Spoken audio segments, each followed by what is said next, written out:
장관 후보자 청문회에 대해서 말씀드리겠습니다. 우병우표 인사검증으로 국회 인사청문회가 초토화됐습니다.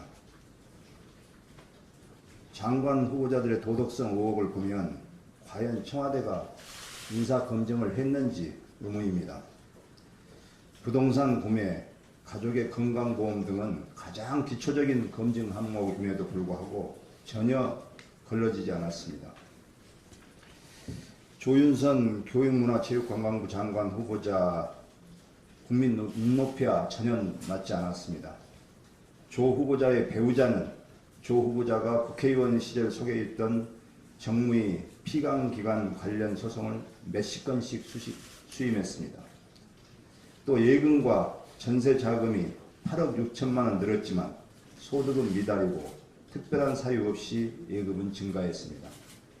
무엇보다도 조 후보자 부부가 1년 생활비로 5억 원 상당을 썼다는 것은 드라마에서나 나올 듯한 이야기입니다. 조 후보자는 엄청난 생활비에 대한 해명으로 평소 주변 사람들에게 베푸는 삶을 살았다고 했는데 기부금 평균은 월 10만 원에 불과했습니다. 조물주 이외의 건물주라는 말도 김재수 농림축산식품부 후보자에게는 무용지물이었습니다. 김 후보자는 경기도 용인의 한 아파트에서 7년 동안 전세 1억 9천만 원으로 거주했습니다. 해마다 아파트 전세 자금을 올려달라는 주인의 독촉에 눈물을 머금고 이삿짐을 싸야 하는 국민들에게는 특혜를 넘어서 상상 속의 이야기 수준입니다. 또한 분양가보다 2억 원의 싼 값에 매입을 하고 5년 후에 매각해서 3억 7천만 원의 시세 차익을 거둔 의혹이 있습니다. 제1금융의 높은 문턱을 넘지 못하고 사채를 쓰는 국민이 많다고 합니다만 김 후보자는 1%대의 낮은 금리로 은행 대출 특혜까지 받았다고 합니다. 공기업 사장까지 하신 분의 어머니가 수천만 원의 의료 혜택까지 받았다고 합니다. 이런 분이 장관을 하실 자격이 없습니다. 농어민과 어려움을 함께할 자격이 없습니다. 헬조선은 없다던 대통령의 주변에는 비리, 특혜, 반칙이 만연해 있었습니다. 대통령과 청와대의 형태야말로 기득권 지키기의 전형이라는 비판이 나오고 있습니다. 청와대는 우수석에 대한 비리 의혹을 음모론으로 몰아가고 있지만 그럴수록 청와대와 우수석의 몰상식만 돋보일 뿐입니다.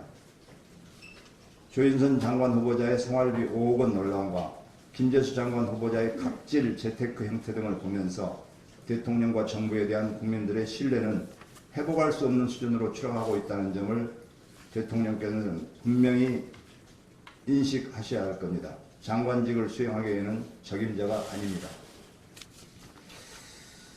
위안부 할머니 관련해서 한 말씀만 더 드리겠습니다. 1000억을 줘도 역사는 바꿀 수 없다. 위안부 피해자 김복동 할머니께서 울분의 목소리를 높이셨습니다. 위안부 문제는 돈 몇 푼으로 해결될 일이 아닙니다.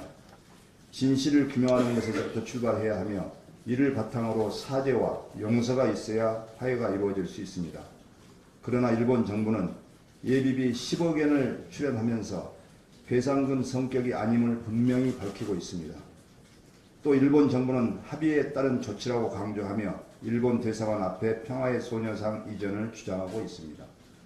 여전히 강제적인 위안부 동원과 그에 대한 국가 책임을 부정하고 있으며 나아가서 과거의 범죄를 은폐하고 있습니다.